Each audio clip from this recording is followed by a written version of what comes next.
everyone. Welcome to Loud and Proud Orlando. It's Monday, July the 21st, 6:36 p.m. Thank you so much to everybody watching live. About 15 people joining in right now. Appreciate your support.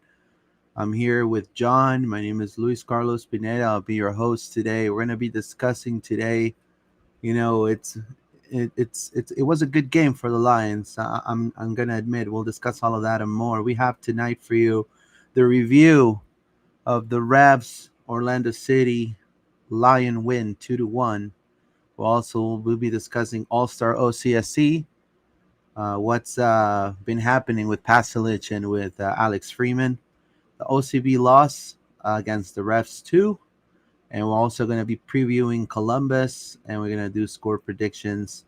We come with a really good win, Orlando City, a massive win, I believe, on July 19th, 2-1 victory against New England Revolution at Gillette Stadium.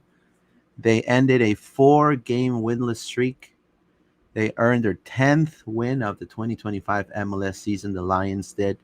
The match was literally accentuated and pushed very hard by a brace from Martin Ojeda, which proved to be the best player in Orlando, period.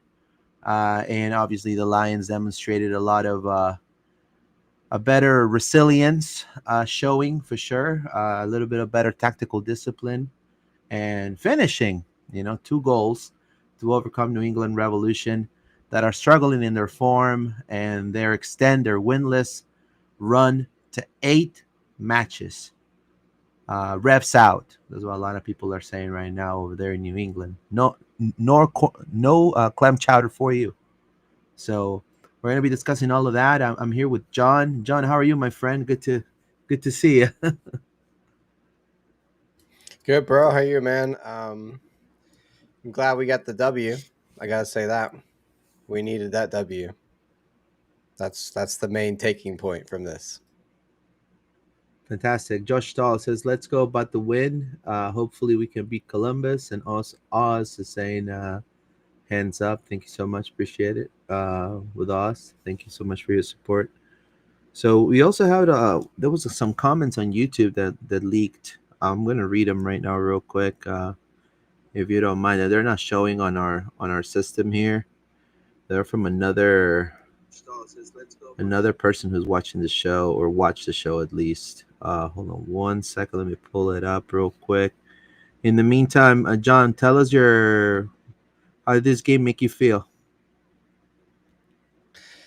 I mean, I think there's a lot of positives, but also some repeating issues, right? So I think great that we got the W, and I don't want to take away from that, but we did have 16 total shots and only 5 of them on target again. We did miss, we missed 3 big chances in this game out of the 5 that we created, according to FootMob. So I think for me, I'm just still a little bit concerned that I don't want to say that we haven't learned our lesson, but I feel like we are still doing some of the things that caused us problems against Montreal and New York City, but maybe against the Revs that seem to be in a almost worse situation than us, we kind of got away with it. So I'm not 100% convinced yet. I think there were some improvements, but we need to build on this. I think there was a moment there, Luis, where we did go down 1-1. We responded well with the goal immediately, but it could have gone to 2-2. They hit the post a couple times. I'll have to go check the exact how many in the stats, but on another day, maybe the Revs get that second goal.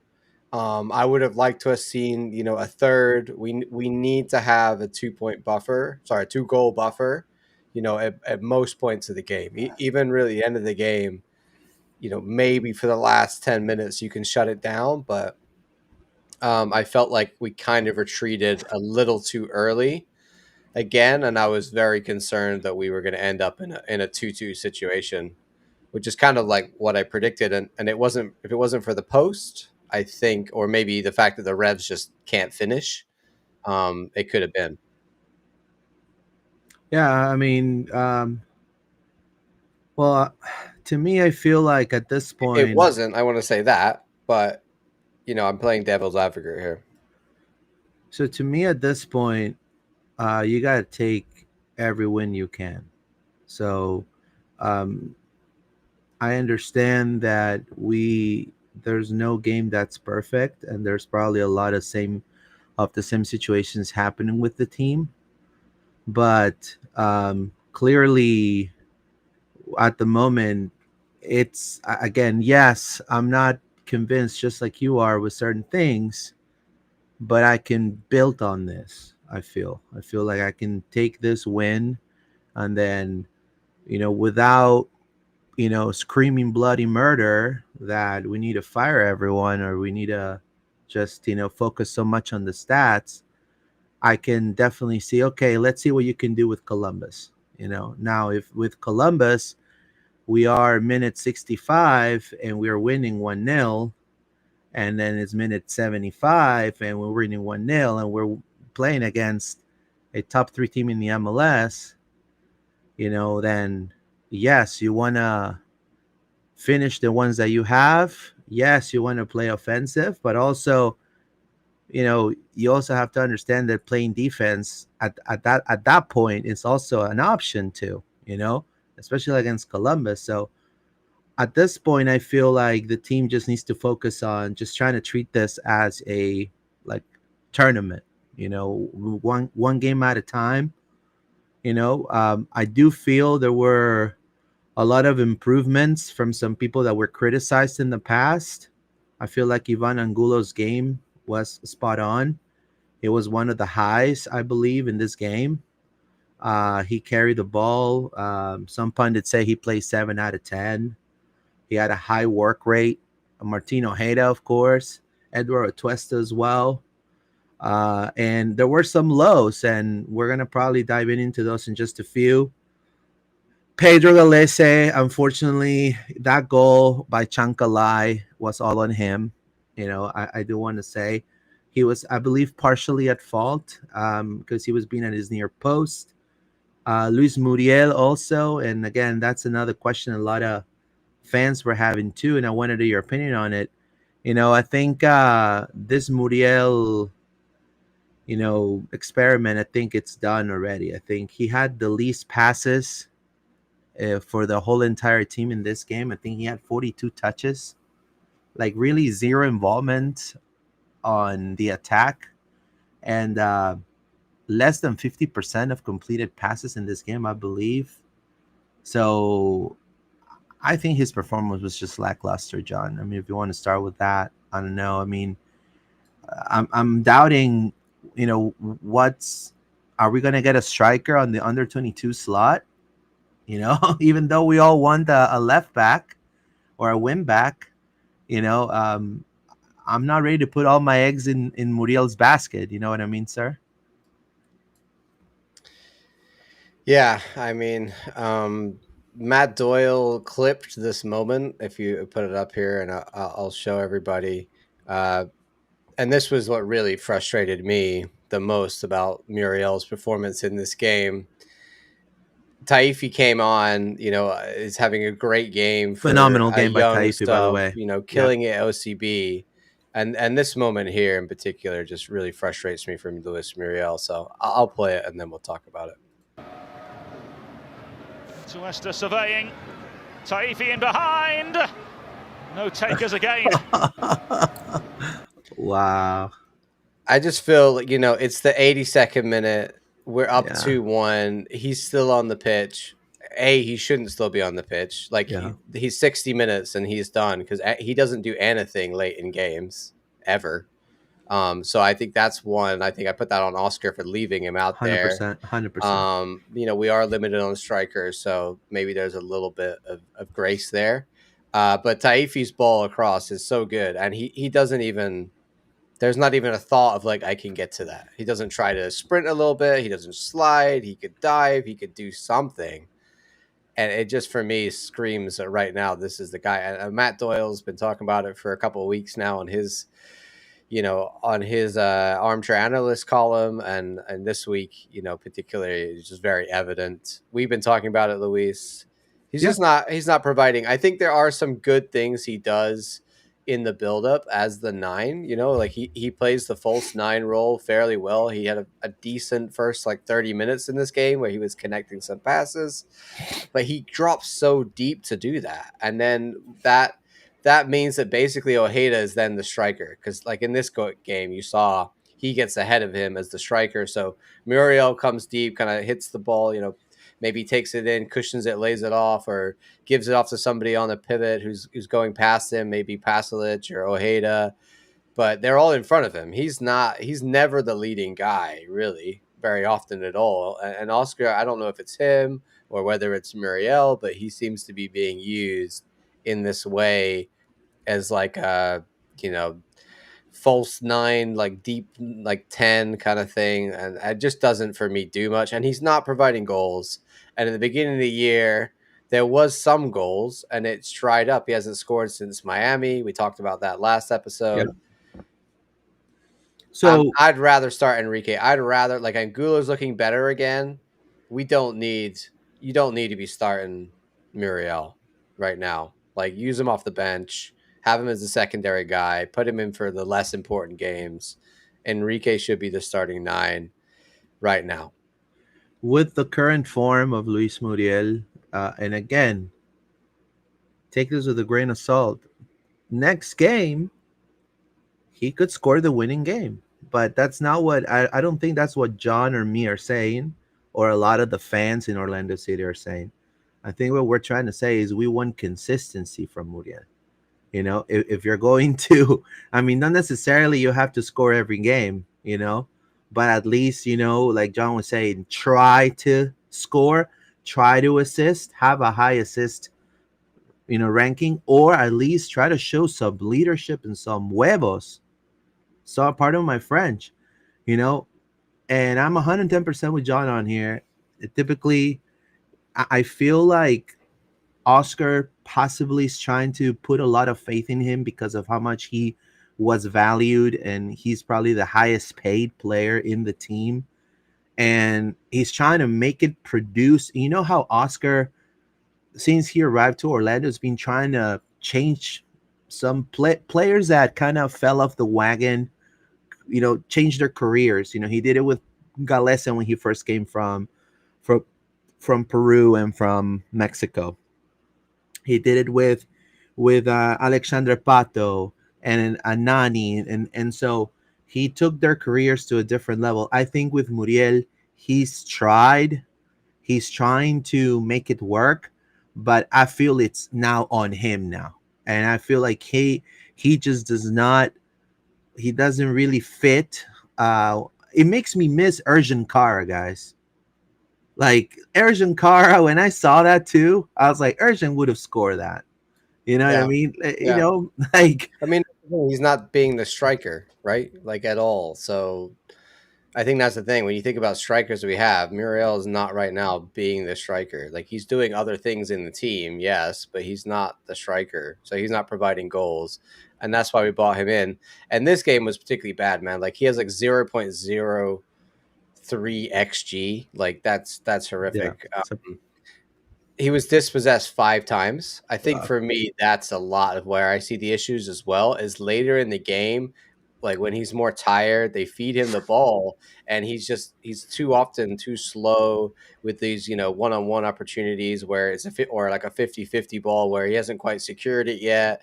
And in this game, we saw a lot of long balls up to him from Jansen, which I didn't really mind because I think that's a good outlet, and then they were trying to get over the top of the Revs. and Breckel has been doing that too. Yeah, but too often he doesn't retain the ball. You know what I Yeah. mean? He's not really that good at being the hold up guy either. So I'm struggling. I'd rather have I'd rather have Enrique out there because he presses, like you said. Like Muriel as well is not pressing. Like the guys in front of him are leading the line and pressing. He's coming deep to get the ball. So yeah, right now he's looking like the Muriel of last year, and that's a bummer because he started out bright.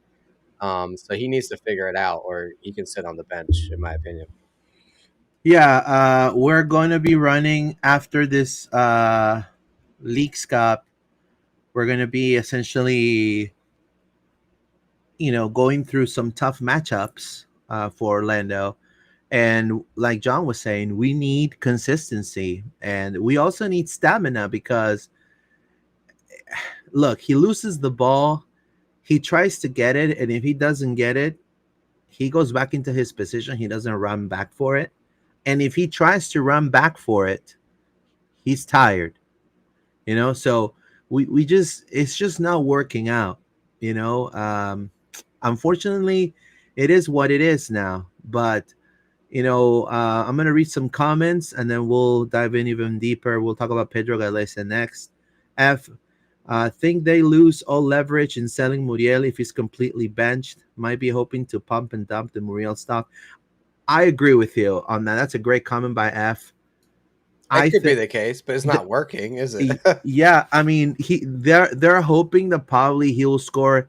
You know, one he scores maybe on a really good game and then stops scoring in 5 games.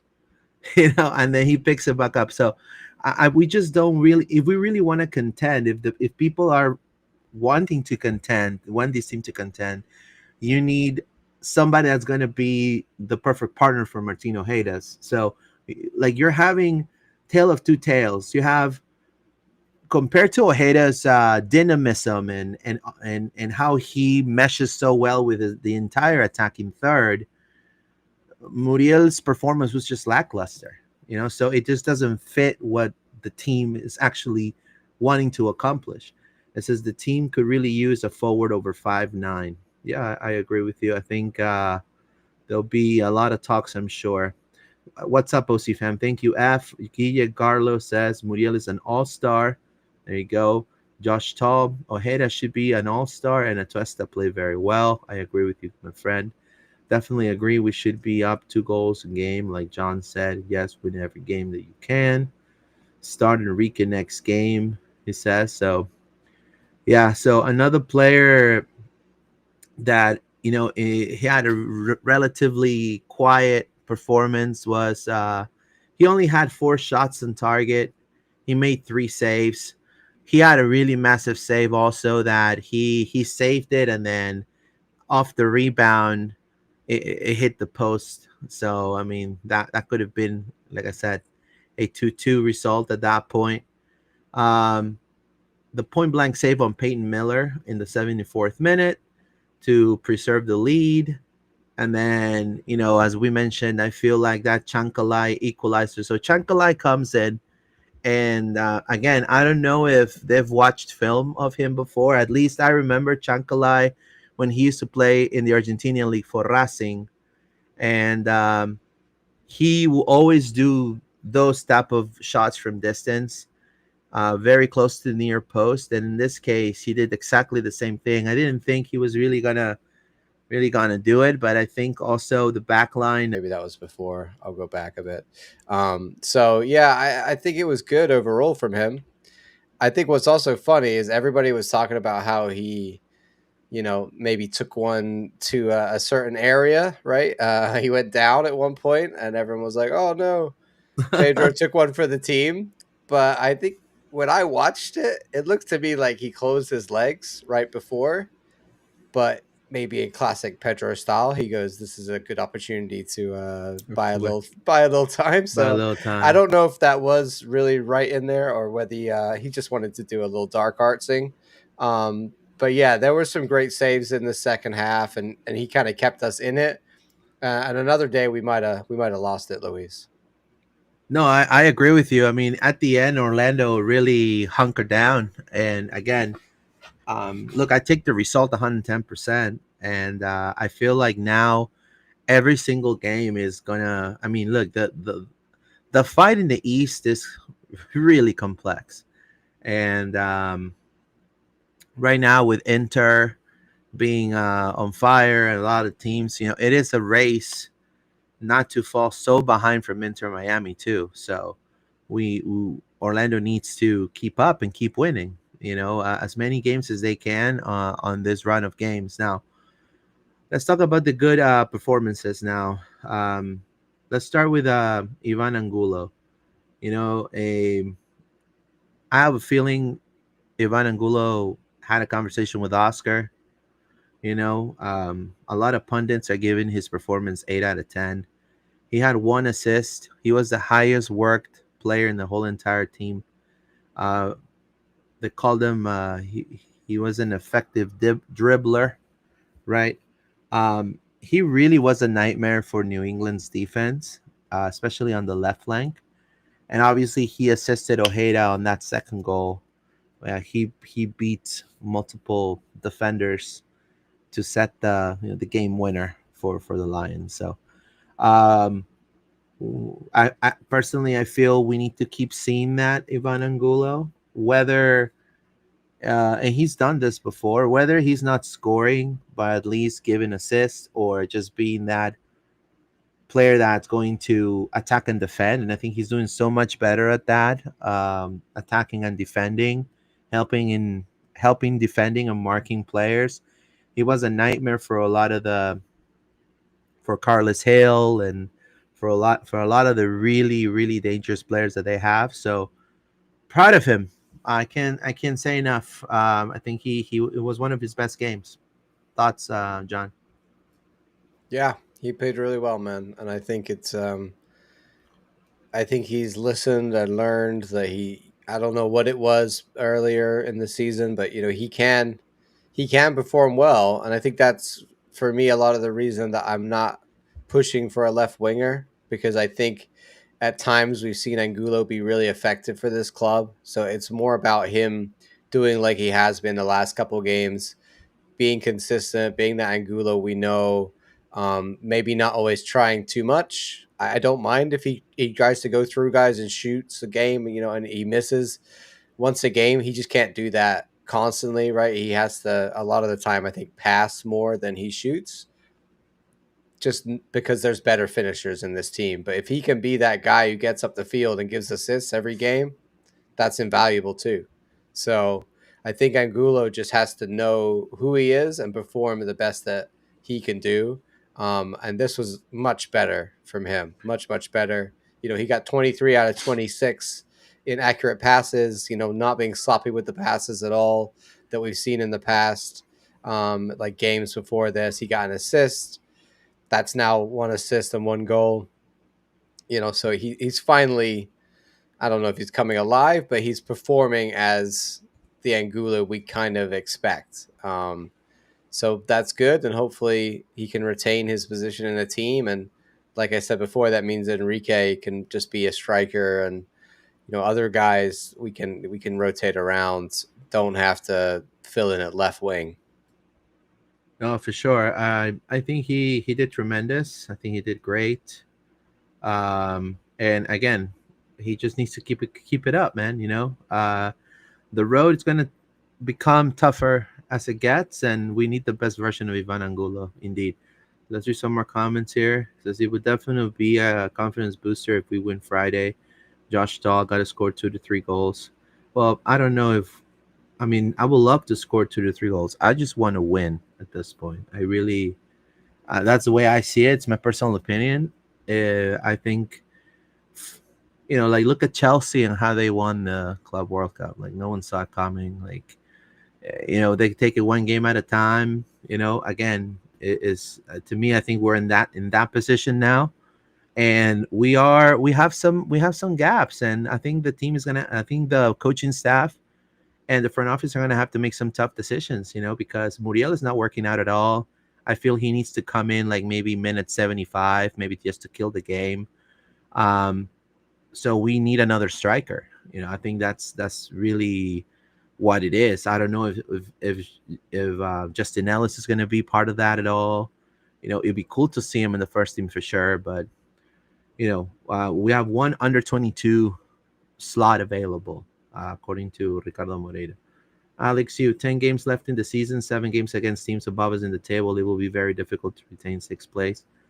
Well, that's definitely your opinion. I think anything can happen.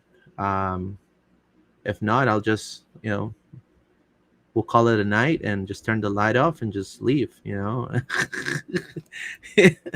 So I just think, yeah, I mean, we definitely, are not idealists. We're realists. We live in reality. But yes, I take the W, and I think if you wouldn't be saying the same, and I don't think a lot of people will be focusing so much on the stats against a team like Columbus. So if Orlando wins against Columbus, it has to be do or die, like whatever it takes type of thing. Even if you put 8-9 defenders and Muriel up top, like you gotta, that's when there's like a puppy special in minute 85 would probably be what we need to do at that point. You know, fun fact: Orlando City currently leads the league in total shots taken, 376. If the team doesn't actually go for it, transfer window, they'll never will. Also, John, you had a really cool. Before we go to Sakaria Taifi, you had a really cool stat about, I believe, missed chances, which I felt that was spot on too. I think that is something that it kind of highlights our season right now. But it's been brewing for the past two or three seasons. To be honest with you. Yeah, I'll show you in a second. I went back a few seasons as well. So this is FootMob to have. I don't know how exactly what they call a big chance missed, but they have something called that. I'm assuming there's other chances that are also missed that aren't as big as these ones, but we currently lead the league in big chances missed with 52. Now we've scored a total of 43 goals. So that's like we've missed more big chances than we scored goals. Nashville are in second with 48 big chances missed, and they're top of the league, right? So they're obviously taking more of the 4 more big chances that they've scored than us, and they are top of the East. So I think it's very fine margins when it comes to if we just take a few more of our chances, like we did against the Revs, right? We just have to be a little bit more clinical. And I averaged it out. It's like this season we have 2.16 big chances missed per game. If we just score 1 or 2 of those chances per game, we'd win a game or we would draw a game, where in reality we're losing or drawing those games. So it's very fine margins. I also went back and looked at the other seasons. So Is that 2014? I have this Sorry, is supposed 2024. Sorry. Yeah, I have that in a sec. A couple other interesting stats from 25 fouls per match. We are second from last in the league. So That's not actually, bad. we're very clean this year, which I was surprised by. So Columbus are the most clean. So hopefully, we're gonna have a very clean game on Friday. Another interesting stat from this season: we are dead last in the league in interceptions. Luis, this one, we'll get into that a little bit more in a second. The other one I wanted to show you, give me 1 second, I will find it. So from this last few seasons in the big chances missed, 2024, we were third at the end of the season with a total of 67. So this tracks from last year to this year. We are missing big chances. Means we're creating a lot, but we're also at the top of the table of teams that don't take the chances that they create, which is not good. 2023, a very different story. When we came second in the East, we were last in the league in chances missed. So we Was that took was that we took all of our chances almost. We only had 27 chances at the end of that year. So for 2023, we had 27 big chances we missed. In 2024, we had 67 that we missed. So that's the difference between finishing second in 2023 and finishing fourth in 2024. So right now we're kind of more on the track of what we were doing last year. We're in the tendency of missing, more and more big chances. And that's just something we need to turn around. I'm not saying we can't, but like the last few games before this one, that's exactly what we saw, right? We didn't take our chances and we were punished because of it, and that's dropping points. it's crazy.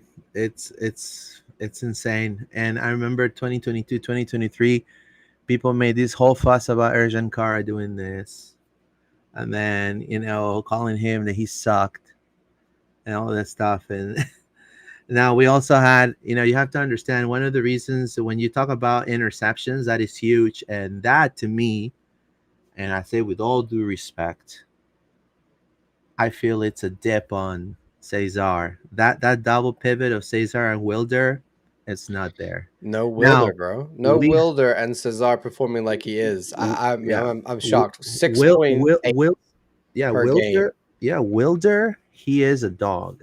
Like he wants to get that ball back no matter what.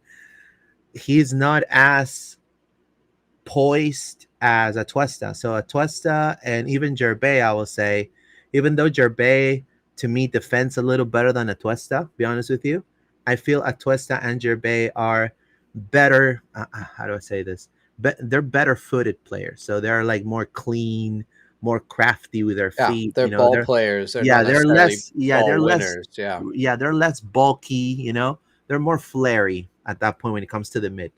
Now, both can defend. I'm not saying that, but they're not as aggressive and as maybe fast as you want, as Wilder's shown before. Now, I'm not saying that we have that stat because Wilder's not there. What I'm saying is the club probably thought, hey, Cesar's there, and it worked for a bunch of games with Gerbe, but now Gervais not there. And so you expect the Cesar to take that leadership as a veteran in the team now, even Yeah. though he's super young. And unfortunately, he's kind of dipped a little bit, in my opinion, his performance. I don't know. What do you think about that? I agree, man. And I hadn't thought about it that much until I saw this stat. Yeah, that's Because I incredible. was just looking like across the league, all of the stats they have. Where do we come? Like, where do we land? Most of them were very like attacking stats were doing very well, and I found this one was like, no way, we are dead last in interceptions. And then I thought about the games, and I thought about the year, and I'm like, you know what? I can't even think of that many moments where we intercept the ball or win a Right. ball. Like they make a pass and we Yep. read the ball and take it, or where they make a sloppy. It's usually like unless we tackle the guy, we're not really reading the game and making interceptions like that. Like, but whereas in other years before, I'd have to go back and look at the stats. But yeah, like you said, Wilder would always be picking out balls that they trying to play through to their strikers, or and Cesar as well. He would be more aggressive up the field, trying to intercept. Defensive midfielders trying to play out of the back, and I don't see that this year. I just No, don't see it, and it tracks in the stats. So to trickle yeah, down, that is a real issue, I think. yeah, to trickle down when you say, listen to this. Wilder's gone. Team expects for Cesar to step up. They put Gerbe because Atuesta wasn't ready. They start clicking, but obviously, again, inconsistencies. They expected Cesar to take that bigger role, and that is trickling down for now. Not only the flanks of Orlando City to carry the offense, because there was uncertainty. There was Muriel at the 10, then Ojeda at the 10. So not only they're carrying the offense sometimes, but now you're forcing your wingers to defend to help the mid. Like if you think about it, before with Wilder, you had Wilder and Cesar, and you already kind of said, okay, we're good there. Angulo, you attack, and yeah, you can go defend, but it's not going to be as strenuous as it is now. Now I feel like they're truly every single player in the team is forced to defend. So We don't press that yeah, much either. And I think that's what you don't see yeah, interceptions if you're not pressing as a team, because you're not all moving up as a line and getting, in between their lines, as it were. I think there's a lot of that. I also think that at the moment we see Cesar drop so deep into like it's almost like a four back at times, because he'll come back and stay back there with Brecalo and Jansen and Schlegel, as says as Atuesta moves a lot further forward. And I think there's not a lot of likelihood of him getting interceptions when he's being like another center back at times, like he's covering that back three, but I don't see him reading the game and moving to where the ball is to intercept balls trying to come up to the strikers or the wingers or the opposing players.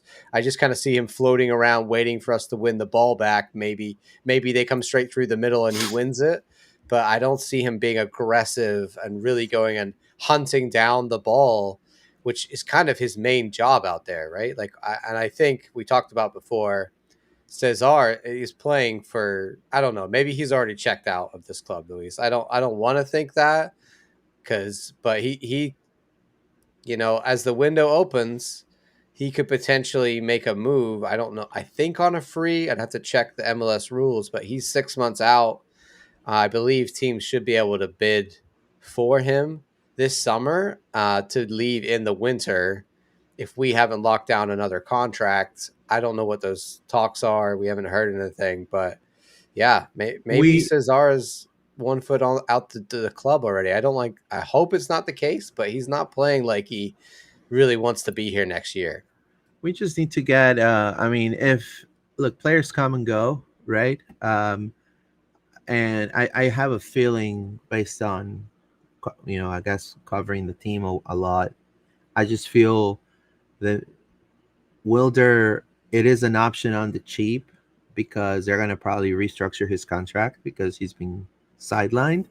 So it is a bet for the team to, it's kind of they're betting on him for him to come back the way he was, the year before he got injured.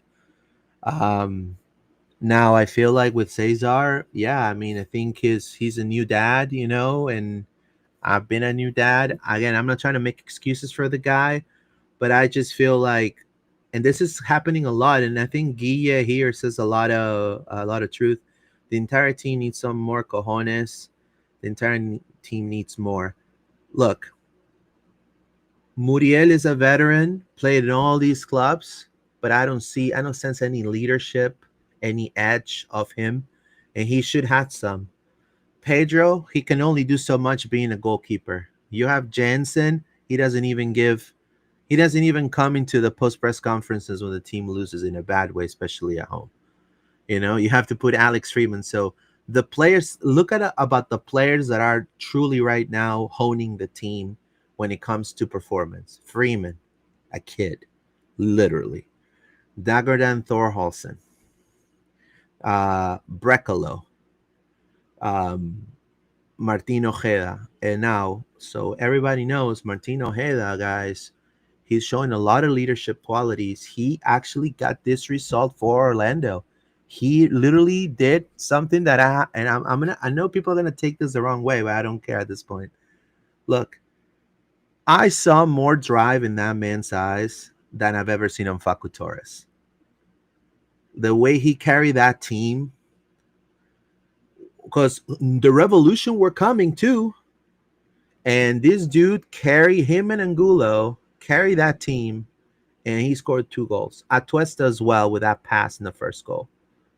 So, but it's him. He's becoming important in important times. He's talking to the press. He's the face now. He's the number 10. He's owning that position. He's owning that hat. So we haven't had that since Nani, I feel like. Now, when it comes to Martin Ojeda, so people that may not watch, go to our Instagram page. On our stories, there is a video that I found that a colleague from Argentina sent to me that they did about Martin Ojeda, showcasing him being one of the best players in the Argentinian league. And he used to be the captain of his former team at age 23. At age 23, he was captain of his team in Argentina. And he scored in his last season before coming to Orlando, 9 goals, 6 assists. So he already beat his worst season with Godoy Cruz. So it's tremendous, and I think his work is doing the talk, and fans are appreciating that. And again, we don't see that from players that are super important for us, especially on defense. We see it now. Obviously, we see it with Schlegel. We see it with Kyle Smith, right? Because they really love the team. They're veterans in the team, but we don't see that drive, that fire from maybe Araujo, like John is saying. We did before, Remember, John? I mean, him and Cartagena will own that. A lot of people were saying they were the best 1-2 punch in the MLS, and look at it now. Says maybe Ojeda could be the captain someday. I feel so. I just think because maybe he doesn't speak English. I don't know. Or maybe he has a little bit of an accent. Well, captain at age 23. Yep. He was captain of his Argentinian team at age 23. Now, talking about Martin Ojeda, John, tremendous form. 12 goals, 10 assists in 24 MLS matches. He tied Orlando City's single season goal contribution record with 22. He has 6 game streak of goal contributions, or either goals or assists. And obviously, he's the most consistent player in Orlando City, especially this year. Clutch guy, clutch moments, putting the team behind him to drive forward. So what I praise Ojeda is the quick response, because if it wasn't for him, Orlando would have had a slow response when New England got ahead in the scoreboard. What are your thoughts on Martin Ojeda, John? Yeah, man, he had another great game. He just loves scoring against the Revs. He knows that they're a bit lax at the back, and he makes those runs. It was a beautiful ball by Atuesta for his first goal in the 18th minute. And he got his shot map up here. You can see he had a few other chances, some blocks, some misses, but he's creating a lot. He's not afraid to shoot from anywhere. He was really more of the striker in this game than Muriel. Like I said before, he's the guy who is playing with the number 10 on his back and often in the number 10, but like he's scoring the goals. And I think in this game he was clinical. I don't know if everybody else I can say is clinical yet, Of right? course.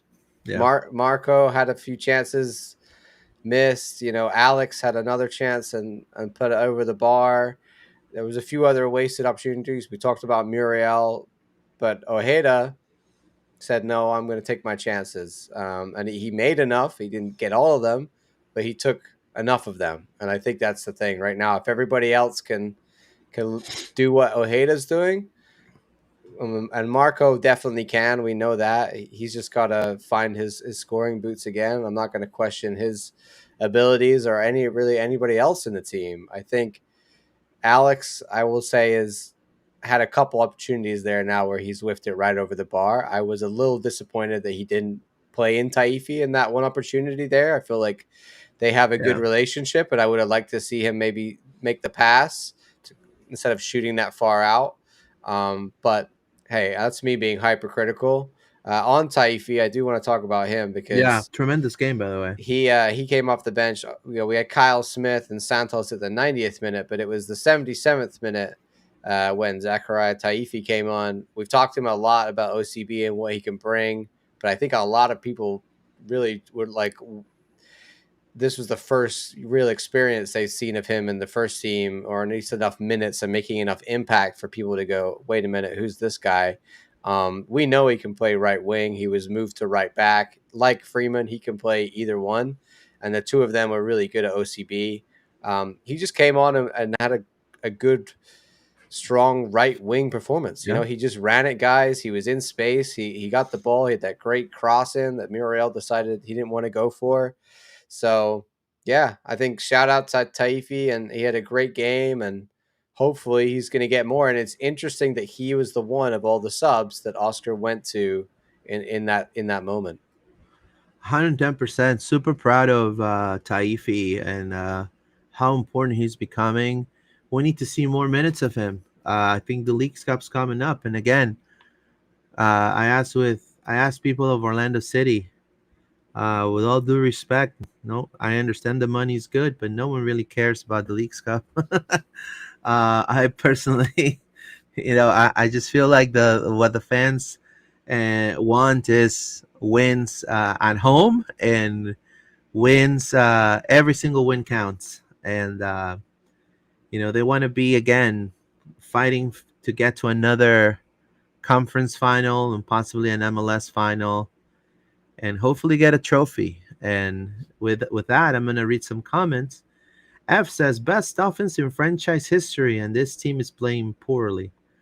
I I don't know if it's the best offense in franchise history. Um, they said that they always say that about every offense. It- I think we have maybe the best 10 and winger yeah, combo that we've ever had. yeah, The uh-huh. 9 is still The nine never is we've yeah. The nine we haven't had since I Daryl DK. I craved a healthy No, Daryl DK. Oh my god. hey, With this team would destroy. ven aquí, I I ven love the aquí, guy, Daryl. but he's a walking, But he gets so many injuries. I he just no, we can't. for $5 and a Red Bull, no. And then no, because I don't want him to. If he came back and got injured, and then everyone was like, "Oh, this guy injured, he sucks," I'd be like, "Oh no, this is not what we wanted," So sometimes it's best Look, we can get. We need they to don't get come back. somebody. We need to Kyle get. Laren could come back. That would be cool. Yeah, Kyle Aaron could come back. We need somebody like Kyle never played with anybody that was good apart from Kaká, really, and Breck Shea, a few and other guys. didn't he had like Donovan Ricketts as a keeper? Yeah, I Or mean that first 2015 team was not good, and Kyle scored a lot of goals, even though we were not good. And that he's still doing it in La Liga. Like he's had a good career. He still scores goals for Canada. or I is don't know. hey, I'll go for We've got him on, Jonathan David. sure, like we've gone on a tangent here, but I don't know whether we're gonna see something this window from. I think Yeah. everybody's like, it would be great to move Muriel on, but I just don't think it's going to happen. I don't think they're going to, unless somebody wants to pay like some transfer fee. I don't think we're going to pay him off to leave, and he's not going to leave and just walk away from his contract. Yeah. Plus, it's half the year already. He's gonna have to get his. His kids need to go to school. He's gonna have to pack up everything. Like it's just the Also, timing. The timing doesn't make sense. in a locker room, Yeah. if Muriel is a very Yeah. liked guy, like I don't Yeah. think He he's not is. a bad egg, right? He So if is. you He try is. and kick a guy out, Yeah. you can The- cause a real yeah. problem, and in the middle of the season, you can. So Yeah. it's not about trying to fix problems unless if there's a player that wants to leave midseason, sure. But if he Yeah. doesn't want to leave, you can't kick him out and then think everyone's going to be like, "Oh, that's fine." I say we need to take the L and next year just have that spot available. And truly, I'm sure the front office right now, being July 21st, it's probably looking a life past Luis Muriel. I mean, you kind of have to. I mean, Yeah. you gotta get that nine that's gonna complement Martino Hay, that's gonna complement Pasalic. It's gonna be that 1 2 3 punch, like 3 punch combo, rear naked choke, make him tap. I You would know, roll with Duncan, Enrique, and Ellis next season. I think between the three of those, people might Ellison who? say Duncan, Enrique, and Ellis. I think the three of those Yeah, could be but we your. need we need a veteran presence. I feel we need a Sam Surich or something like that. We need Maybe. somebody that when Taifi makes those crosses, or even Freeman, because he's done those before too. There's someone who just taps it in, or a true nine. Now, Yeah. I mean, I think someone if Duncan, like we said, was Duncan before, like 2023 Dunk this year, if we had that, or if we have that next year, I think he could be a starting 9 week in, week out for us. But he needs to get consistent again. So I don't know, but I'm also not opposed to bringing in somebody next year. We'll see what happens. Yeah, I mean Duncan McGuire again. He's definitely could stay. He could recover and come back. He apparently he's had this is his second shoulder surgery since December. Now on the other shoulder.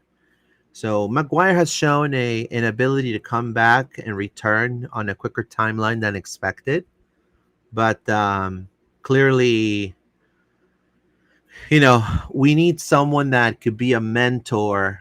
I feel, I mean, and again, not a mentor. We need someone more established at the nine with an immediate impact. Somebody that's gonna make an immediate impact right there at the nine. I feel, I and can then that I can way, appreciate that too. Yeah. yeah. And then you have, at some games you're gonna have Enrique, and he's gonna be ready. You're gonna have maybe Duncan will stay, and then you have a nine that you can develop, which is Justin Ellis, which is 30 times better than the kid who retired. I forgot his name already. Remember the kid who retired from OCB? The Yeah, I know. Jacqueline. Jacqueline. Yeah, There you go. There you go. poor Yeah. Jacqueline Yeah. Poor catching Jacqueline. strays. Hey, Yeah. alrighty. You want to talk about All OCB. Star? All Stars. Yes. All Stars. Yeah. So the 2025 All Star schedule came out. A lot of cool stuff on the OCSC Instagram page. A lot of videos and stuff like that. Also, Freeman had an interview with two U.S. men's national team legends, Landon Donovan and Tim Howard. So check it out, probably on their channel. That's a cheap plug. And then it was cool to see this picture. I'm gonna, the picture that John has up right here. Basilich. We are the only team in the MLS, guys. Orlando City is the only team in the MLS that has representation on not only the next pro, but also on the All Star. John. Yeah, I mean, we've got Carlos Mercado, you've got Alex Freeman and Marcos, we know, but Dylan Julison and Gustavo Caraballo. So we're being represented all across the board. Yeah. These are other two players that I would love to see essentially in some in the League's Cup, hopefully, especially Caraballo for sure. And again, it's the pathway, man. Mercado is also having a tremendous moment right now. I mean, Orlando has so many good goalkeepers.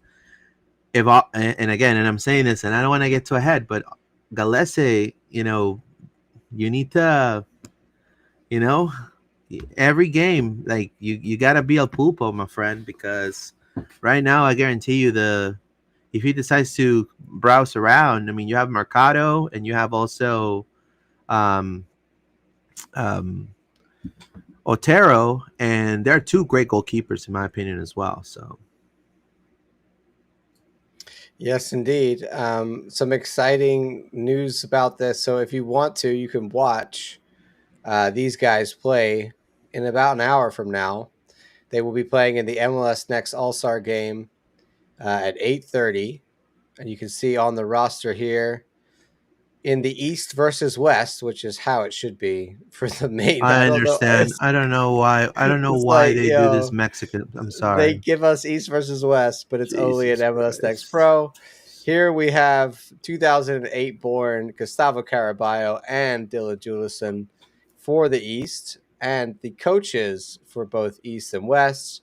The East All-Star coach will be led by Orlando City Academy Director and U18 head Tremendous. coach Javier Carrillo. So we are not only represented with all the players at different levels, but we got one of the coaches in there as well. Yeah, excellent.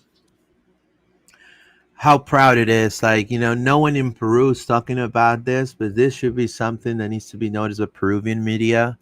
Shame on you guys. I'm the only Peruvian journalist. No, I'm just kidding. Javier Carrillo, I was just outstanding human being, outstanding coach.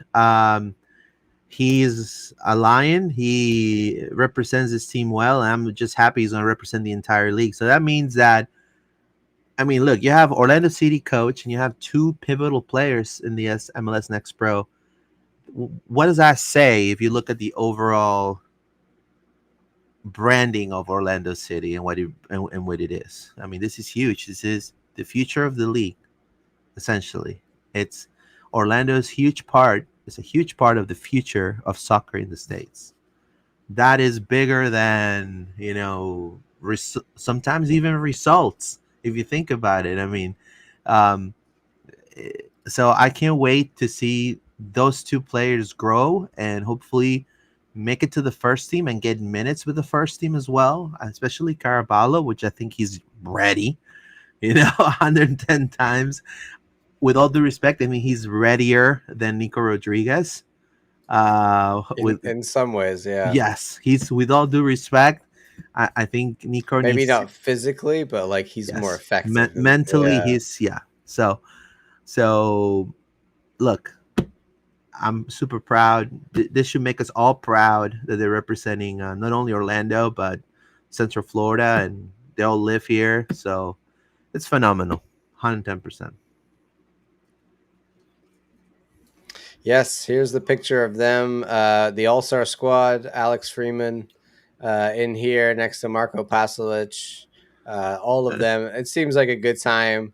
Uh, the game, like we said, the next pro All-Star game will be tonight at 8:30. You can just watch that on MLSsoccer.com, or you can watch it on the MLS YouTube channel. So tune in there later if you want to check out Yeah, Mercado and Garabayo and and Judelson. Judelson. And then on Wednesday night, of course, the big event. I like you said, Luis. I don't get excited. I'm just gonna look to see. Is Alex starting at right back? I hope so. And when will Marco be put on? He better be put on for at least more than a minute. I don't want him to go to all to Austin and then they go here's 1 minute. So usually they do a decent job about halftime. They rotate a lot of the squad. So I imagine these guys are going to get a half a game on Wednesday night, and then they're going to go straight to Columbus for Friday. Yeah. Well, what can I say? I don't like the kit. I mean, um, like, what is not a kit, bro? It's just a white it's top. it's It's not it's a just, kit. and It's Adidas being super lazy. I think also And like Austin is green, bro. They could have done a really cool green one. Like yeah, what?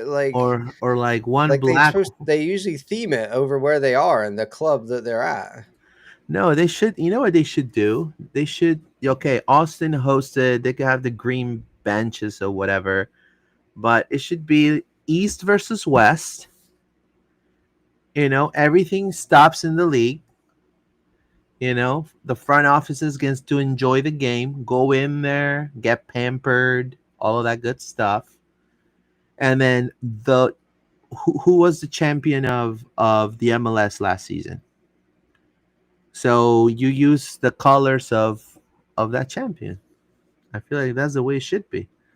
I make it, go, white and black or something. I just think there's like it doesn't even make me want. You know what it's making me? It's making me wait till those jerseys go for like $15 at Fanatics and get one. Honestly, because I just it's just not worth paying like $150 for those jerseys, man. I mean, yeah, we have Pasalic, we have Freeman, and yeah, I mean, we need to capture those moments, but they should have done a better job, man. To even market the game, no one's talking about this All Star game either. Like, it's one of the least talked about All Star games. I think the press is talking more about it because they're there, but it's not really making in Mexico. There's more people talking about the Pumas Orlando City right now than they're talking about the Mexico All Stars facing Liga MX All Stars facing the MLS All Stars. With all due respect. Yeah, and you got the skills challenge tomorrow, Tuesday, 9 p.m. So there's something every night for this like 3 days. Like they try to make it like a whole festival thing, and like they bring a lot of the people like they get to travel like that are journalists that have the ability to travel or they're paid enough or whatever. So that's nice for I think a lot of people like Alonso and other guys that have gone out there Yeah, and be a part of that. So I think there is a lot of league bonding that happens at these events, whereas like staff as well of the teams, front offices probably go. Best learnings. I'm sure there's all kinds of league wide meetings, that kind of stuff that's happening. Like Don Garber is going to be. He made a speech today, so they kind of use it as like a state of the union type yeah, weekend to it is like true. let's put everything on. Here's the kids, here's skills challenge, here's everything. So I understand that, but yeah, my biggest thing is just don't make it against League MX All Stars because it's just I'd rather watch the best of the East versus the best of the West. That is way cooler. And also, I'm not sure if Messi's even going to play in this game again. It doesn't, like, he's not going to be in the skills challenge. We know that. So I think, you know, He didn't practice he today. didn't go last year. And I just think, you know, if you're gonna do this, well, he's here. Make the man go. Like, I don't care if he doesn't like it. This is a moneymaker for the league, so you need to have the guy that's the biggest seller out there. So, you know, I agree. skills challenge. Everybody would watch the skills challenge across the world. You get great viewership for that. You could put that on, you know, like a major network and sell that across Yeah. the world, and people would watch that just because Messi's in a skills challenge and he's just not doing it. And it's like, okay, well, I get it because it's an all-star thing. It's all kind of superfluous. They would never have this in another country, in another place. But also, you're being paid a lot of money by, like, Adidas are sponsoring all of this, bro. Yeah. Whereas he's their Adidas is boy. Like, that kind of stuff just leaves a bad taste in my mouth with him. all I'm gonna say is this, John. Yeah. That is exactly It's MLS caught hugging at the Coldplay concert right on that. that's Inter right. Miami. Yeah, That's right. That's it. I'm telling you, Messi, tienes que jugar el All-Star, bro. Come on, man. We get you some extra mate or something, my friend. Like, come on. Yeah. But I mean, it's not like he could pick and choose. He wouldn't have to do everything there. I just think the lack of attendance and, like, the lack of care, I think is disappointing. yeah. Honestly, or if not, do it at a place. I mean, I think Austin is a perfect place. Yeah. One of the most. A lot of people, a lot of colleagues. You know, I was supposed to go to this particular All-Star game, but I decided. It's hard with work, man. I decided no because if it wasn't midweek, if it was a weekend, I would be tempted to go for something and you know, do some.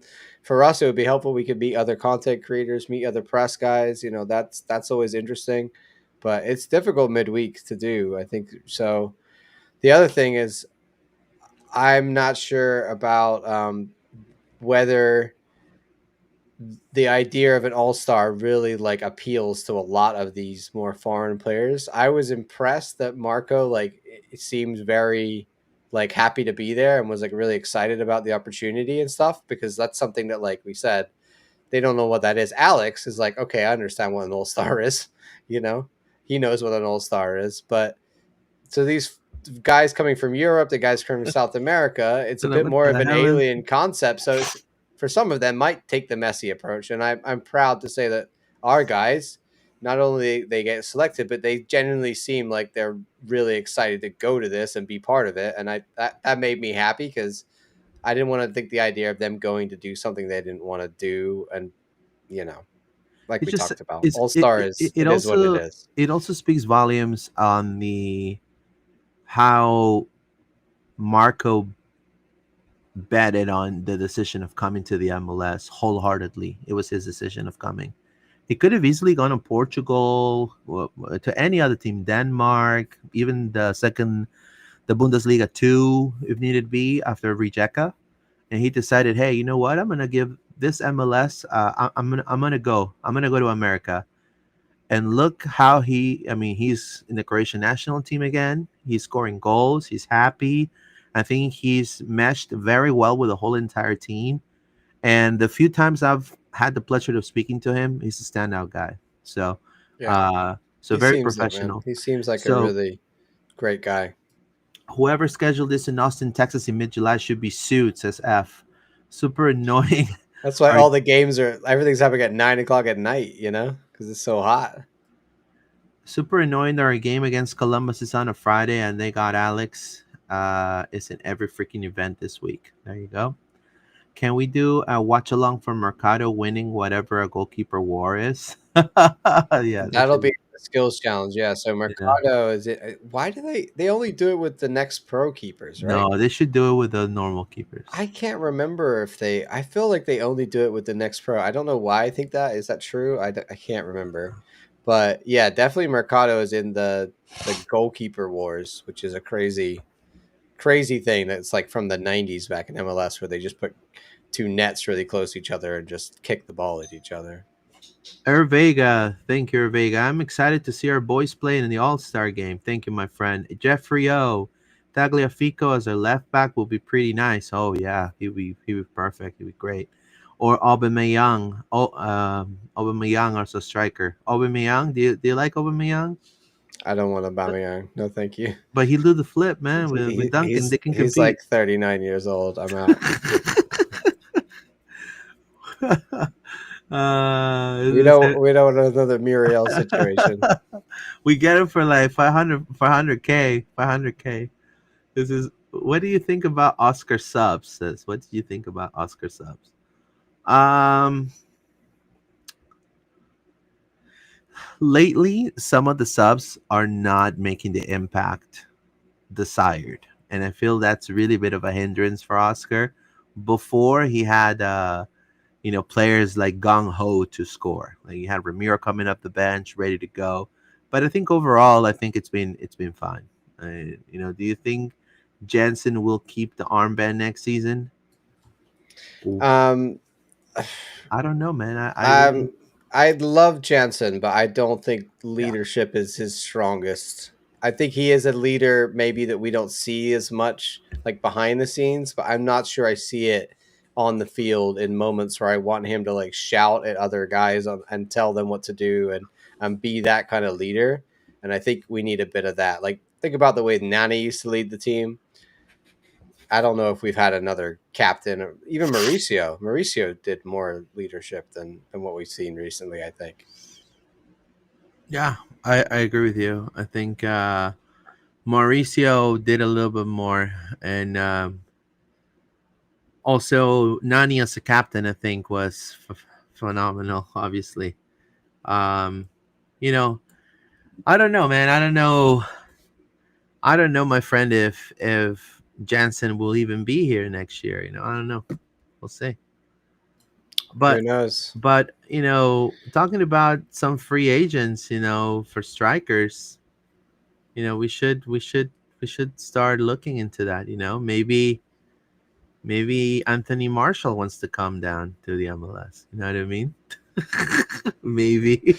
I know Dean Windass is just Huh? gone. I was like, let's sign Dean Windass, Tom. That would have been Right? nice. Yeah, that's the Or kind or, of guy we want. or maybe Memphis the Pie. He wants to Who finish his knows? finish his Who stints with knows? Corinthians. There you go. Let's Either way, let's talk OCB, man. OCB, yeah, OCB. All right, a quick few minutes on OCB. They also played New England 2 on Sunday. Yeah. It did not go well. Diarbian, who plays for the Revs II, a very good player, had an incredible game. Got 2 goals, one in the 18th minute and then a penalty in the 51st minute.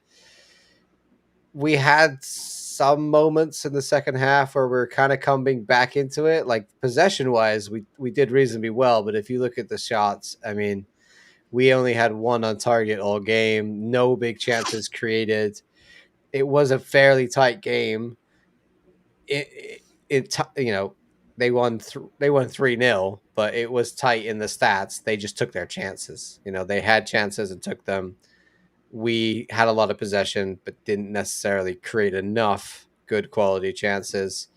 Um, in terms of performances, Mercado did reasonably well. He got like 3 saves in this one, but he's been up to double figures in other games. Where's Loyola Um, at? Loyola came off the bench, so you were starting with Shaq. I don't think this. I think Justin Ellis kind of plays a little bit higher. Maybe Yeah, he was playing the 10. Maybe Shaq. This might not be 100% correct. They move around a lot in he that front probably four. switches spaces with Yeah, Shaq. they switch spaces a lot. Gusky, Jiddleson, Torrey at right back, Platts and Williamson, Tahiri Brown. So it was a good OCB side out there. They just didn't really perform as well as the Revs 2 side, especially, like I said, this kid, Diarbian, who's a 23-year-old American guy who had an insanely good game for them. So that was the latest from OCB. And that has mean that they are in 7th place, New England 2 up in 5th place. They are couple games behind the teams ahead of them. So they played 18. The teams ahead of them have played 16 or 17. So they really need to make sure they continue to win in order to stay on in the playoff spaces. They got 10 games left in the season. So this is kind of do or die time now for OCB. They need to remain consistent enough if they want to end in the playoffs. Yeah, 9 shots compared to Revs 15, 3 on target only. Definitely an inability to create a not a great game yeah for Caraballo and Ellis and co. yeah an inability to create scoring opportunities. And obviously after conceding early, they kind of lost the they lost the game after that. I think uh they just couldn't handle the pressure that the Revs II had, and also a lot of people, Maybe the field too. a lot of pundits, a lot of pundits were talking about the field, how the turf might have affected their performance, which I know we say that all the time, but we do but it's at all levels. yeah. We seem to perform badly on turf. Yeah, so I just feel like we need to see more of some of this player, especially in the attacking third. I think maybe Shaq as a striker was a great experiment. Maybe we should try, a different formation. I don't know, a 4-2-3-1 or a 4-2-2. I don't know, something that. Yeah, I mean, I'm Or never four too three three. Sorry. concerned because the OCB it's a development team. So Yeah. Anyways, hopefully on to the next one, John. yeah, I'm more worried about I want to know about the guys that are in the team and who can come help us in the first team right now. I think at this point in the season for them, Ellis or Caraballo or whoever else. So that's the main reason we're watching these performances. It might not be OCB's year to win it all. We'll see if they make the playoffs. All right, Columbus away on Friday of all things, Luis. We got a Friday 7:30 game, so only 4 days away from now we will be playing away at Columbus. A big game for Orlando City. Tremendous game, yeah. Look, we're gonna be facing a Columbus Crew that, despite the loss against Nashville, they came from a 5-match unbeaten streak. So Nashville cut that off. They also defeated the Whitecaps before that, and they also got a win against the Union. So their home form is one of the best home forms that they've gotten in a long time. 22 home wins. My apologies, and plus 44 goal differential in regular season matches since 2023. So, even though the Nashville defeat kind of suggests a little bit of a dip in form, particularly on the road, they are playing at home for them. It's their battle cry. So Orlando City, on the other hand, comes from a 1-1 draw against Montreal, a loss against New York, and a win against the Revolution, with a Martin Ojeda that's like the best player in the entire team. I think they're going to try to mark Ojeda and double down on him. But I think that Orlando has shown defensive discipline. But again, this game, guys, there is no. Yes, we need to win it. However, it is we win it. We just gotta win. If for any reason it's minute 90 and we are 1-1, let's take the draw against Columbus. I mean, they're a pretty strong team. Columbus right now holds the edge to me in momentum due to their record at home. But I believe Orlando has a team to at least disrupt and maybe give them their first L at home after a long time, John. I don't know. What are your thoughts? I'm praying for that Enrique finisher at the last minute, like that game against Columbus, man. That's what we need against them. If it's all out, back and forth, we're finishing, they're finishing, it can happen. But we have to take our chances. They're not going to give up nearly as many as some of the other teams we've been playing recently. We also have to be much more defensively disciplined than we have recently. We've been giving up chances in the back line. We haven't had a clean sheet in a long time. So I think that the chances of them scoring, probably one or two, are fairly high. So we need to score 3 or 4 if we really want to win this game. At least one or two, I think, if we have a chance of even tying the game. That's just the realities of what it is when you play a team at the top of the East, as good as Columbus are and as consistent as they can be. But also, they've added players. Like, let's not forget, we never played them with Gazdag in there, so that's a whole different change. He's come over from Philly early in the year. They've made a few transfers, so they brought him in April. Remember, right at the end of the window, he's been settling in. Then they also bring in this guy Ibrahim Aliou from Houston Dynamo, who's been playing a little bit, and Marcel Herrera as well. So some different players than what we usually see, but also a lot of the same guys that we know from Columbus that can cause us problems. Rossi, Max Arfson plays very well against us, even if you don't like him for the national team. Even Nagby plays well against us, right? And how old he is, Schulte, always an issue for us to put goals past him. I feel like he's just one of these thorn in our sides. So yeah, we have to perform at the top of our game if we're going to beat Columbus, and also Wilfred Nancy, who is, in my opinion, still one of the best coaches in this league. Yeah, Wilfred Nancy to me is is a top 2 coach in the MLS, and I think this is going to be also a battle of tactics. Now one thing I do praise Wilfred Nancy is that he's brought in, and again, Orlando had the same opportunities. We had the roster and the transfer window. They got Lassi Lapainen, the Finnish player. They used to play in Montreal before. Yeah, Lapalainen. Lapalainen, Yeah, yeah. Lassi So Lapalainen. Lassi Lapalainen, and him and Diego Rossi lately have made a really potent partnership. So we need to watch out for Lapalainen. Sorry, I don't know how to pronounce his name.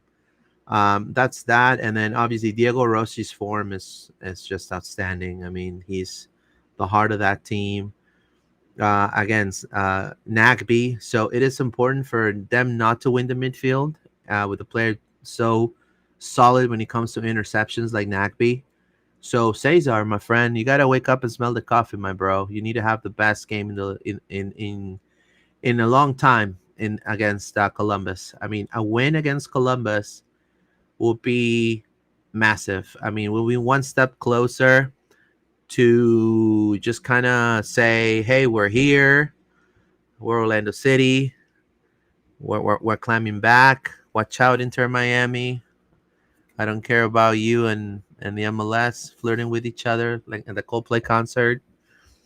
We're here. We're here to take it. We're the best team in Florida, guys. And so I think a win against Columbus for the players is going to be huge too, because I mean they are, to me, one of the best teams in the East, if not the best.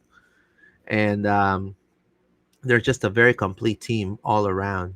The defense, coach, keeper, strikers. So I think Orlando needs that consistency. We need that consistency against them. It is we need to defend. Now when it comes to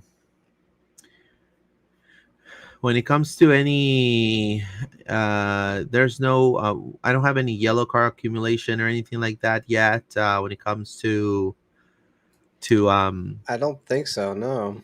now I asked AI who could win this game, and I have the prediction from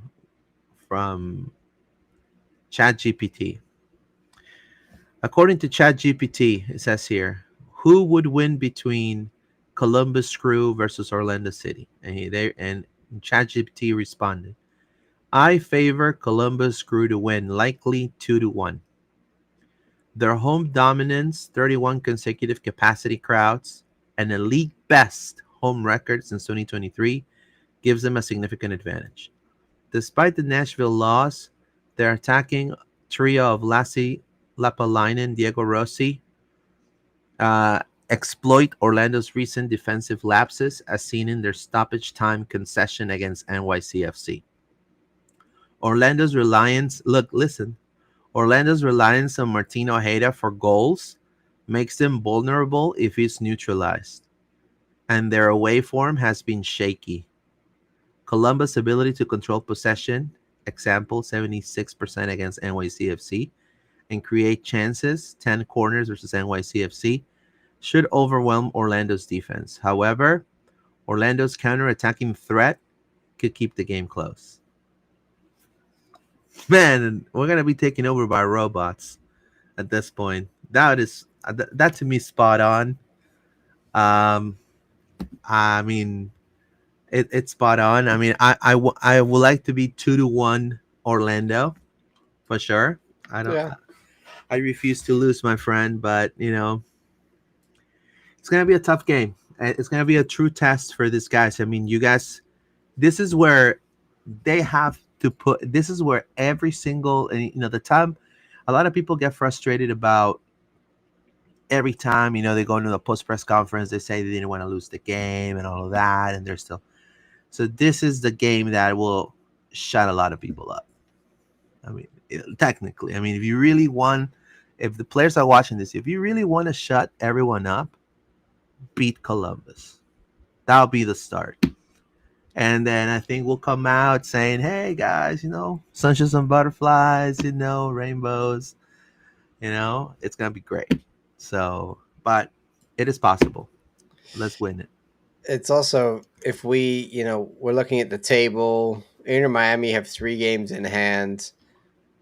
I think it's fair to say they're probably going to go up the table fairly quickly. So really, we should be looking at chasing Columbus, in my opinion, because I think Miami, like I said, will be gone soon, up further. So we win this game, that would take us to 41. It would keep Columbus at 44, and then we would be 3 points away for Columbus. So that's the kind of thing now. If you start to run a chain of wins together, you win 4 or 5 in a row where your other teams around you, Nashville, your Phillies, your Cincy's, your even maybe Miami, but like I said, they got 3 games in hand. They can make a big difference. So we really have to take a game like this, taking points away from a team above us. If we can do that, even just a tie, so we maintain the same distance from Columbus, that's good. If we lose and they get further away, it's then we're going to be chasing Columbus for longer. Like I said, I feel Inter probably going to be above them soon anyway with the games in hand. No, I agree with you. We are fighting, number 4, number 5, and number 3.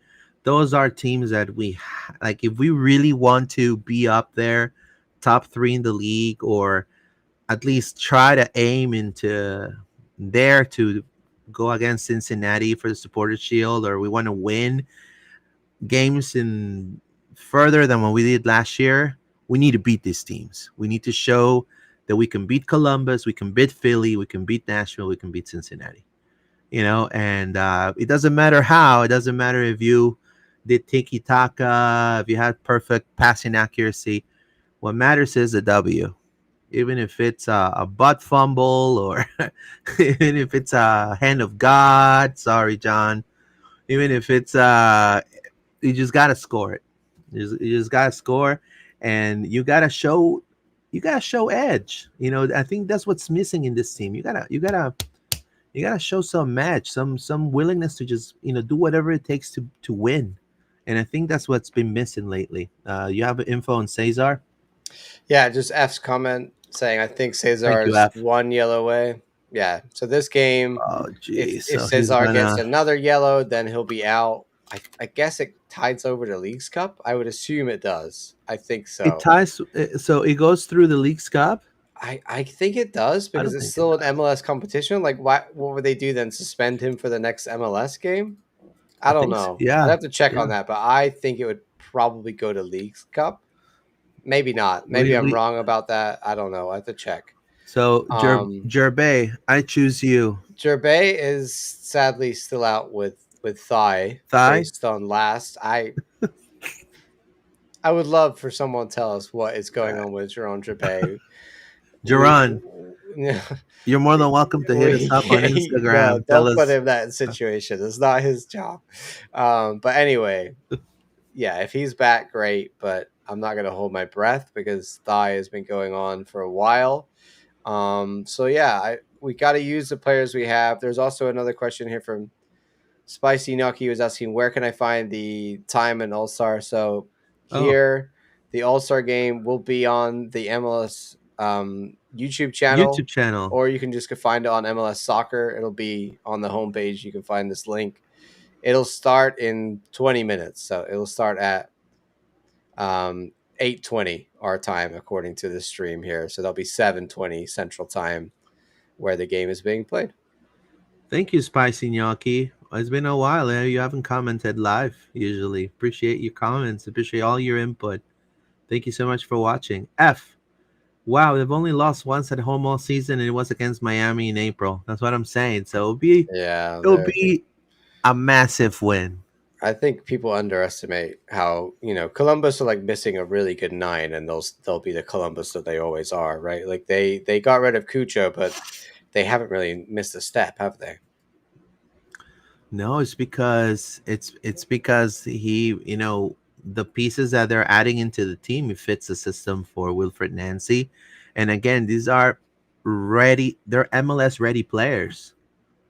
With all due respect, they didn't get a Nico Rodriguez. They got a Lassie Lapainen, which he's already played 2 seasons in the MLS. They got Darlington Nagby, a couple of seasons ago. So they have a lot of MLS ready talent, complement with some of their academy players that may come up, but they do get work. I call them working class heroes. They sign players similar to us, but we go and poach more in the South American market. They are ready to poach more in the MLS ready market. You know what I mean? And so that's been working for them. And also, you have to understand, they have a really good coach. I mean, he's Yeah, they're very good at developing players. yeah, very good at developing players, and also they're and again, with others, they have one of the best fan bases in the entire league. So their fans are very soccer. They don't get they don't get desperate. They're there. They're patient. They're very vocal when they try to change their logo. I remember that. I mean, they made a big Yeah. deal about it. They had to change the logo back like three Should we times. should we wrap up for the night? Sure. You want to do the you want to do the predictions real quick, and then we close it. All I'm right. ready. So on the last one, did I get it? No, you said 2-1. Oh, you did get it. Yeah, you said it. Perfect. There you go. I got it. Woo! Oh, gee. So we won, man. Now on this one, man. All right, I'm gonna go 3-2 Orlando. 3-2 Orlando.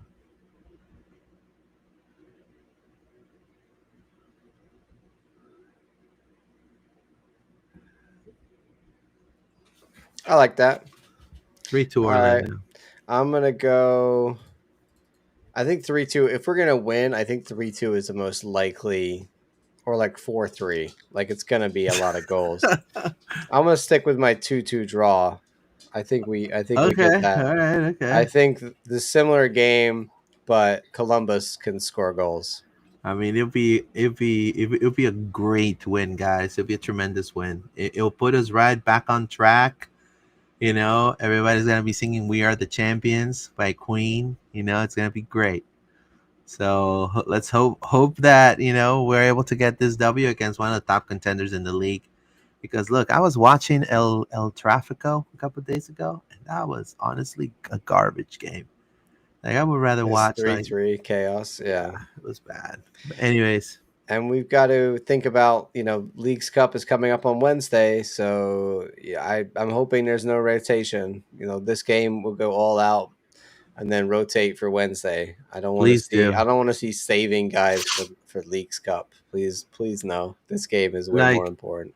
yeah, like even let's say Cesar doesn't get a yellow card, like just Like if he doesn't play Ojeda or something, I will lose my mind.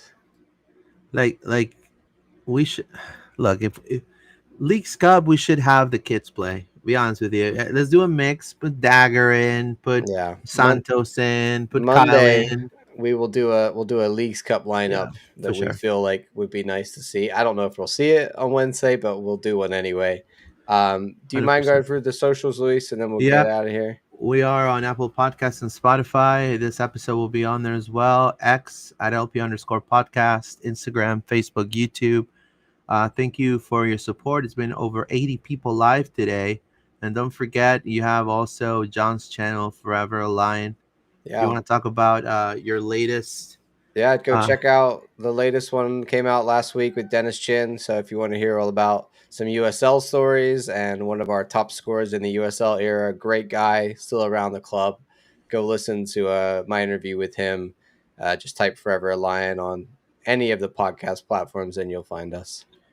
Yep, and thank you guys for your kind support. To everybody that obviously commented, to F, to Josh Stahl, to Spicy, Gnocchi, to Eric Vega, to also Jeffrey O, to Guille, Carlos, to Alex, to everybody.